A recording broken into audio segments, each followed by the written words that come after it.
أهلا بكم جميعا. دعونا نتعمق في اكتشاف مروع هز مجتمع طنجة.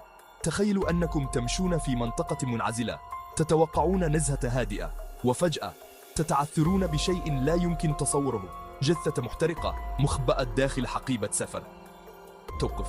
بالأمس فقط في ضواحي طنجة في منطقة تسمى كزنايا قام السكان المحليون بهذا الاكتشاف المروع. الجثة المتفحمة بشدة والتي لا يمكن التعرف عليها أثارت حالة من الذعر الفوري، مما استدعى استجابة مكثفة من سلطات إنفاذ القانون المحلية وفرق الطب الشرعي.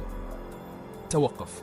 هرعت السلطات إلى مكان الحادث وجمعت الأدلة في محاولة لكشف النقاب عن طبقات هذا العمل المروع. مع ظهور التفاصيل، فإن أكثر ما يثير القلق هو عدم معرفة هوية الضحية، وهي امرأة شابة لا تزال هويتها لغزاً من كانت.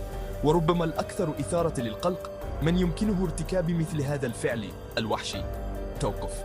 لا يتعلق الأمر فقط بحل جريمة، بل يتعلق باستعادة الشعور بالأمن في المجتمع والحصول على إجابات لعائلة هناك تفتقد أحد أفرادها. لقد أطلقت الدرك الملكي تحقيقا شاملا وتمشيط المنطقة بحثا عن أي أدلة يمكن أن تقودهم إلى الجاني أو الجناة الذين يقفون وراء هذا الفعل الدنيء.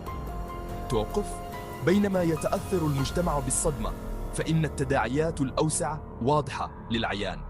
حوادث مثل هذه تنتشر عبر المدن وتغير طريقة نظر الناس إلى سلامتهم وجيرانهم. إنه تذكير قاتم بالظلام الذي يمكن أن يتربص قاب قوسين أو أدنى.